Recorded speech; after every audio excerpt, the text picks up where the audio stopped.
ओहदा छूटते ही इंसानियत जाग गई। तवील अरसे इसराइली बर्बरियत का दिफा करने वाला सच बोलने लगे। अमरीकी महकमे खारजा के साबिक तर्जमान मैथ्यू मिलर का गजा में इसराइली जंगी जराइम का एतराफ़। बोले इसमें कोई शक व शुबा नहीं कि इसराइल की जानिब से गजा में जंगी जराइम किए गए। एतराफ़ पर दुनिया भर में साबिक तर्जमान अमरीकी महकमे खारजा के खिलाफ शदीद गम व गुस्सा। सोशल मीडिया सार्फिन ने मैथ्यू मिलर को आड़े हाथों लिया। लिखा, आपकी सच्चाई और किरदार का असल इम्तहान तब था जब आप ओहदे पर फाइज थे।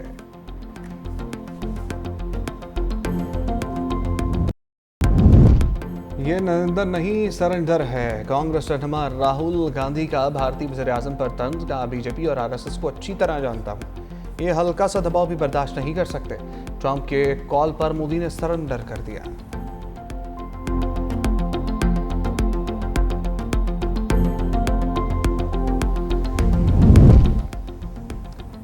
बजट इम्तहान सर पर आ गया। हुकूमत की तैयारी मुकम्मल।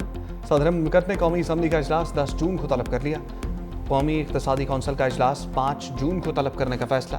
वज़ीर-ए-आज़म शहबाज शरीफ कौमी इक़्तिसादी कौंसिल के इजलास की सदारत करेंगे।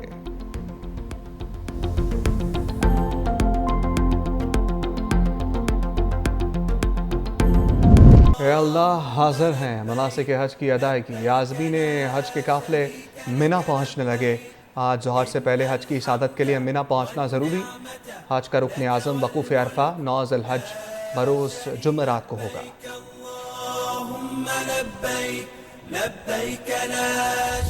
Mr. Modi is sort of the Timu version of Netanyahu. Okay? It's a poor copy. India being inspired by the Israeli government. Unfortunately, it's being inspired in all the wrong ways. Its conduct outside of international law, its violation, the arrogance with which it thought it could get away with this. Prime Minister Modi must decide. He has 2 paths to follow before him. He could pursue the path of peace, or he could pursue another path. A path that we've been warning about, we've been seeing for some time, where Mr. Modi started off as being perceived as the butcher of Gujarat.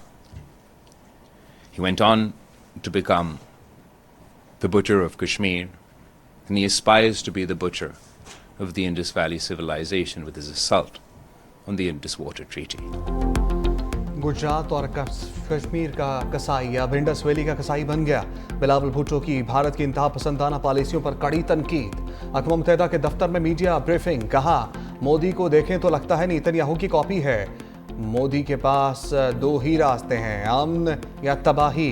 Bharat कहता है कहीं भी दहशतगर्द हमला हो तो मतलब जंग है। इसका मतलब पाकिस्तान में कोई दहशतगर्द हमला हो तो हम भी जंग करें। मोदी की पॉलिसियां भारत में इंतहा पसंदी को हवा दे रही हैं।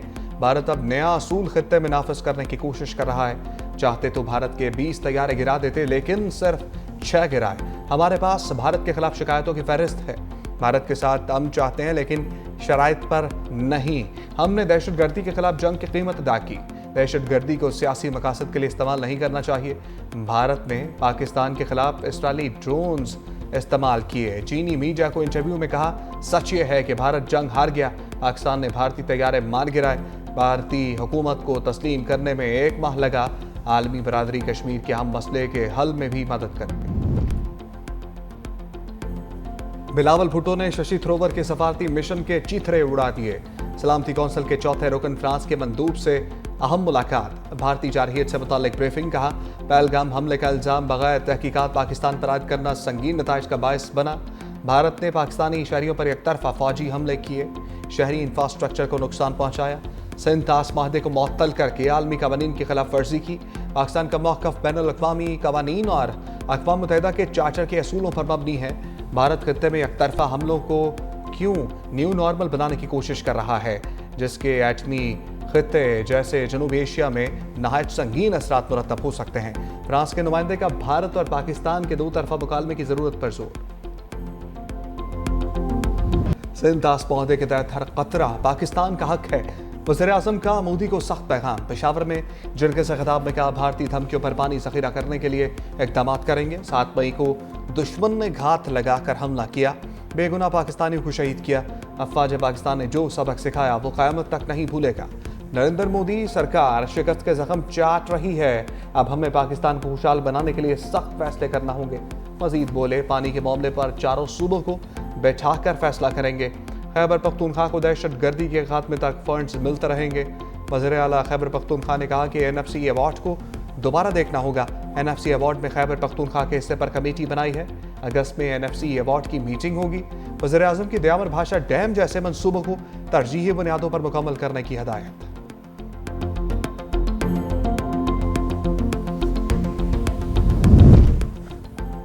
अली अमीन गंडापुर के वज़ीर आज़म की मौजूदगी में गिले शिकवे। पेशावर जरगे से खिताब में कहा, बानी PTI ने नाहक कैद के बावजूद भारत के खिलाफ कौम को मुत्तहिद किया। मुल्क की दिफा और सालमियत के लिए हम एक हैं। सियासी इख्तलाफात के बावजूद इत्तेहाद का सबूत दिया। वफाकी हुकूमत साबिक फाटा और पाठा पर टैक्स लगाने से गुरेज करे।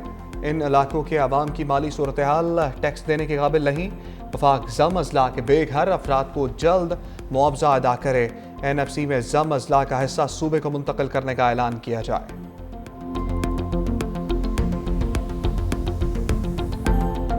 ज़लज़ले के झटकों में कैदियों का जेल इंतजामिया को बड़ा झटका। कराची की मली जेल से 216 कैदी फरार। पुलिस हुकाम के मुताबिक 83 कैदियों को दोबारा गिरफ्तार कर लिया गया। मफरूर कैदियों की तलाश के लिए अतराफ की आबादियों में सर्च ऑपरेशन। कैदियों के फरार की इब्तदाई रिपोर्ट तैयार। हज़ारों कैदी ज़लज़ले के खौफ के बायस तोड़ फोड़ करते हुए निकले। रात 1:30 बजे के करीब कैदियों ने जेल का मरकजी दरवाज़ा तोड़ दिया। जेल, अस्पताल और इंटरव्यू बूथ, कोर्ट और मुख्तलिफ शोबों में भी तोड़ फोड़ की। हालात पर काबू पाने की कोशिश में 2 FC एहलकारों समेत 5 एहलकार जख्मी, 1 कैदी हलाक जबकि 3 जख्मी हुए।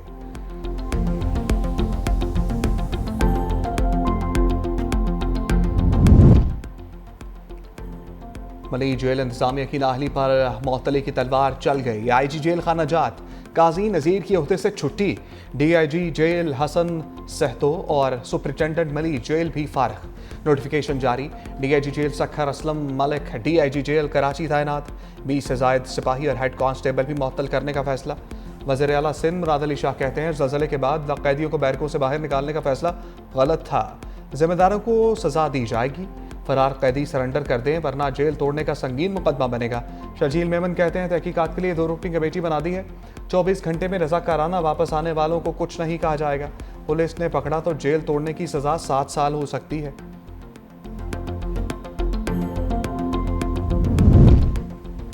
Malir jail break. सिंध हुकूमत का नया ऑर्डिनेंस लाने का फैसला। महकमा कानून और दाखिला ने इब्तदाई ड्राफ्ट तैयार कर लिया। राय के मुताबिक IG जेल और DIG जेल के ओहदे पर सूबाई या वफाकी सिविल अफसरान तैनात किए जा सकेंगे। कैदियों की आबादियों में दाखिल होने की CCTV फुटेज मंजर आम पर आ गई। मुकदमा सरकार की मुद्दत में दर्ज। उधर मजीद एक कैदी को अहले खाना ने पुलिस के हवाले कर दिया।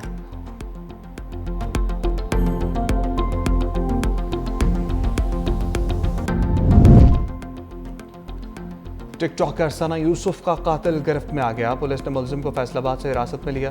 IG इस्लामाबाद अली नासिर रिजवी ने कहा, मुलजिम सना यूसुफ से दोस्ती करना चाहता था। मुसलसल पेशकश मुस्तरद होने पर इंतहाई कदम उठाया। मुलजिम उमर हयात ने घर के अंदर 5 गोलियां मारी। मुलजिम मैट्रिक पास है। उसके वालिद ग्रेड 16 के रिटायर्ड सरकारी मुलाजिम हैं। मुलजिम की गिरफ्तारी के लिए पुलिस की 7 टीमें तश्कील दी गई। सेफ सिटी के कैमरों और जदीद टेक्नोलॉजी से मुलजिम की गिरफ्तारी मुमकिन हुई।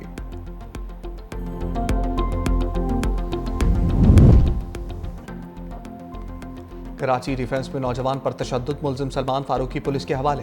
सिटी कोर्ट ने सलमान फारूकी और अवैस हाशमी का 2 रोज़ा जिस्मानी रिमांड मंजूर कर दिया। आइंदा समात पर मुकदमे की पेशरफ्त रिपोर्ट पेश करने का हुक्म। पेशी के बाद दोनों मुलजिमों पर वकला का धावा। पुलिस ने दौड़ लगा दी। वकला के मुलजिमों के खिलाफ मारो मारो के नारे। बाकी की CCTV फुटेज सामने आ गई।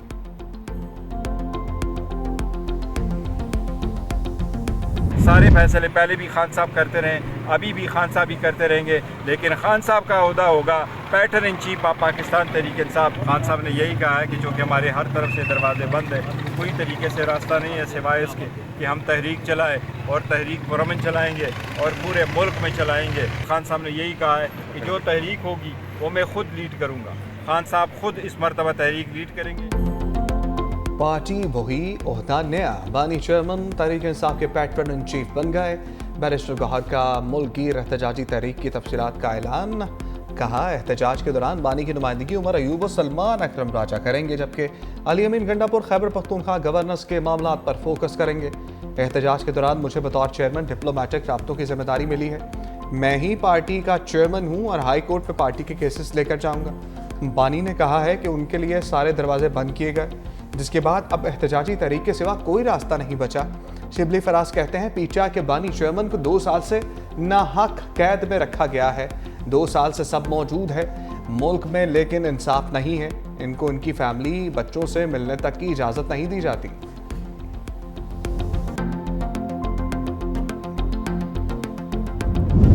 अपोजिशन लीडर उमर अयूब का ओहदे खतरे में। सादिक और अमीन की आईनी शराइत पर पूरा उतरते हैं या नहीं, फैसला आज होगा।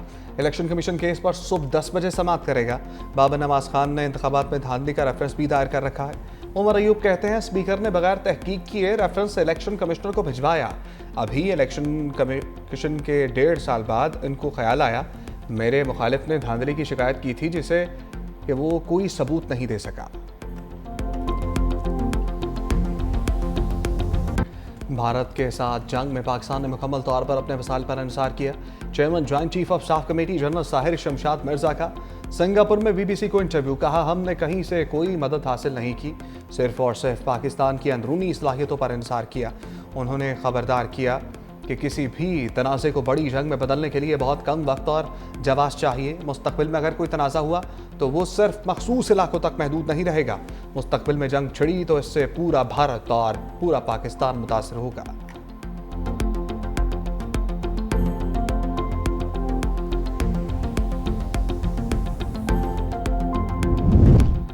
पाकिस्तान ने रूस को भी मोदी की गैरस्तानियों से आगाह कर दिया। तारिक फातमी की रूसी वज़ीर ख़ारजा से मुलाकात से इंताज मौदे को मुअत्तल करने के नताइज से आगाह किया।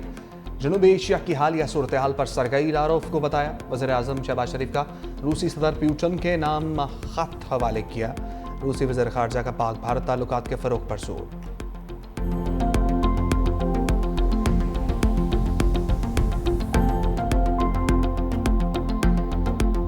इसराइल का खुराक के मराकज़ पर फ़लस्तीनियों का कत्लेआम। सेहूनी फ़ौज की अंधाधुंध फायरिंग। भूखे प्यासे 27 फ़लस्तीनी मौत की आगोश में चले गए। इसराइल के दीगर इलाकों पर भी अंधोनाक बमबारी। 24 घंटे में शहादतों की मजमूई तादाद 60 के करीब हो गई।